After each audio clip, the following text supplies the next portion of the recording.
Fertilizer, one of the most important topic for UPSC exam. And when it is urea fertilizer, the importance will become tenfold. So recently, Cabinet Committee on Economic Affairs approved NIPU, National Investment Policy for Urea 2026. What is that NIPU? What are its special features? What is urea? What are the different forms like neem coated urea or urea gold? What are the recent facts regarding to urea? We will discuss all these things in this particular video. So let's start. First of all, CCEA, Cabinet Committee on Economic Affairs, approved this NIPU, National Investment Policy for Urea 2026. CCEA is chaired by Prime Minister of India, and this CCEA also approved MSP and FRP, which is recommended by CSCP. Now, the most important point for NIPU 2026, or we can say how it is differentiated from NIP 2012, is this point, that sector specific investment policy for establishing new natural gas based urea manufacturing plant. Now this can be asked in UPSC exam also, that what is the special point in NIPU 2026 is establishing new natural gas based urea manufacturing plant. The objective is simple: to strengthen India's fertilizer security under Atmanirbhar Bharat. You all are aware of this fact that we want to become a developed nation, and for this developed nation we are doing Atmanirbharta. We want to become Atmanirbhar or self-reliant in different streams, and in tune of that streams, now the new component is urea fertilizer, and that's the reason government announced NIPU 2026. Now before moving ahead, let's discuss what is urea. White crystalline organic compound which contain around 46% of nitrogen, highest nitrogen content among all solid fertilizers. This urea play a very important role in green revolution as well. When we are facing the problem of food security accessibility, at that time we started green revolution led by MS Swaminathan ji. As a result of that, we start producing a bumper production of wheat, rice and all these components. Hence the urea's importance is it promote leafy growth, improve protein formation, and essential for crops like rice, wheat, sugarcane and maize. Okay, now before moving ahead, if you want to take sociology as an optional for UPSC exam, the batch is starting from 28th of July. It's a live online batch in Hindi medium. Offer fees is 6,999 by Shankar Singh sir. To know further details, you can scan this QR or you can call on this number 9319293730 or visit our websites khanglobalstudies.com. Now friends, why was NIPU 2026 introduced? First reason is whenever there is a new launch of any policy or program, there is a huge demand behind that. So the demand of urea fertilizer is increased by around 5% annually. Now this line you can use in mains exam also. And when the demand increase and supply is not able to fulfill that, the only option left is to import. And when you import anything, there is outflow of your currency. It put pressure on your reserves. Hence the import dependency is lot regarding to urea. Then even if you are ready to import, but if there is any kind of circumstance happen that are beyond your control, it affects a lot to your economy because of supply chain bottlenecks. And that recently was happened in geopolitical risk, global supply disruption like Strait of Hormuz problem, or rising natural gas price affect fertilizer security. So that is the major reason behind launching NIPU 2026. Present status of India's urea sector, very important. Annual demand 40 million ton, domestic production 30 million ton. Now this is, see the difference, we are needing 10 million ton extra, and that's why we need to import it. Operational plant around 33, and demand growing is with 5% annually. Now around 56% of total fertilizer consumption is urea, where nearly 80% of nitrogenous fertilizer consumption is urea, and more than 80% of domestic urea is produced using imported natural gas. That's why there is a need for gas based production in the system. Now, what are the objectives? To add 10 million ton of fresh domestic urea production capacity. As I told you that we are importing around 10 million ton. So we need to fill that gap with this NIPU 2026. Establish 8 to 9 new gas-based urea manufacturing plants. Reduce dependence on imports. Bridge this gap. Enhance fertilizer security. And the ultimate objective is to promote self-reliance under Atmanirbhar Bharat. Now, there are other key features of NIPU as well, because if we are we control our imports, it also led to savings. So, estimated saving of rupees 250 crore per plant compared to NIP 2012.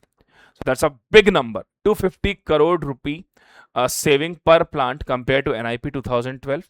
It also provides equal opportunity, so same incentive for private sector, government and cooperative. Then we have transparent subsidy mechanism that have better cost assessment. It also improve financial viability, because ultimately any country, while launching any policy, there are 2-3 reasons behind that. First, to address the growing demand, to reduce that mismatch between demand and supply, and to reduce their import cost, and that too through transparency. So, transparent subsidy mechanism, and lastly, have a single framework which facilitate evaluation of pending investment proposal. Now, earlier, now this is very important. What is the thing that happened in NIP 2012? There is fixed and variable cost calculated together, but fixed cost is totally different and variable cost is recurring. Continuously it is happening. So under NIPU, we will specifically mention that this is fixed cost, this is variable cost. So if we have a good knowledge that this is the working capital or variable cost, we try to control that as well. So NIPU 2026, there is a separate calculation of fixed cost and variable cost, which actually benefit high transparency. It led to better subsidy calculation, and it improved administrative efficiency overall. Now, very important point again, that it assured return on equity. Whenever we are launching a policy, or we are doing a good investment in that policy, we always want that we get a short return, or we get that kind of return which will lead to reduction of our overall cost. So government backed return, minimum ROE, return on equity, is around 12% and maximum ROE is around 16%. That will lead to more investment certainty, because if private players are also being interested in that, they don't talk on emotions, they talk on calculations. So they will see how much ROE we are deriving. So it's led to investment certainty. It also attract private investment, and it improved overall project viability. Now, Forex risk mitigation. Problem is exchange rate fluctuation increase project cost. How? Let's say India is saying we will import 10 million ton of urea. At that time, let's say dollar is 90 rupee. Now, because of any uncertain situation, $90 turned to $93, 94. We need to pay 4 rupees extra per dollar. So we also want to mitigate this problem of exchange rate fluctuation, and as well as we fixed cost converted into Indian rupee after 4 years using prevailing exchange rate. Then we need to protect the investors, reduce forex risk and stable the returns. Now, you may ask a question, and that can be asked by UPSC also. Why only gas-based urea plant? What is the reason of this gas-based urea plant? Gas-based urea plant. First is energy efficiency. This is the most important point. Then lower production cost. We try to reduce our production cost. Lower carbon emission. Cleaner than naphtha-based plants. Better environment sustainability, and high operational efficiency. So if you see in all these advantages, first is cost reduction happening. Then it also led to energy efficiency. It also talk about environment conservation, or it led to less emission. So that is the reason we are focusing more on gas-based urea plant. Now, why does India import urea? This may be a question that is being there in your mind. Why we are importing this urea that much. The simple is high agricultural demand because of high population. So large farming sector, nitrogen intensive crops, insufficient domestic production is below demand. Several plants are actually getting very aging, so even the technology or the plant manufacturing systems are now becoming obsolete. Then natural gas dependence, urea manufactured using natural gas. India import large quantity of LNG, and cost advantage, import may sometimes be cheaper than domestic production. So as a result of that, that is the major thing that why we are launching this NIPU system. Now, what are the challenges associated with urea? The first is fiscal burden. Obviously, fertilizer subsidy is huge being given in India. Imbalanced fertilizer use. The proper ratio is 4:2:1, but we are putting a lot of fertilizer, which actually creates the problem of land infertility, eutrophication problem. Groundwater is used excessive, as well as it also create the problems in the crop, and which affects the human health as well. Then low nitrogen use efficiency, nitrogen loss through volatilization, leaching, denitrification, soil acidification, micronutrient deficiency, water pollution, eutrophication. So all these are the challenges that are associated with urea. Now, apart from that, government has launched other initiatives also for fertilizer, like neem coated urea, blending of neem in urea. It actually reduces the speed of nitrogen dissolution. And apart from that, urea cannot be diverted to other uses, like for plastic manufacturing or for animal fodders. Now, what is urea gold? Sulfur coating urea. Sulfur coating urea further reduces the dissolution of nitrogen or the speed of releasing of nitrogen. And this sulfur is a kind of nutrient which is lacked in Indian soil. So hence, to promote that, we use this urea gold. Then liquid nano urea developed by IFCO, reduce conventional urea requirement. PM Pranam encourage balanced fertilizer use, incentivize states to reduce chemical fertilizer consumption.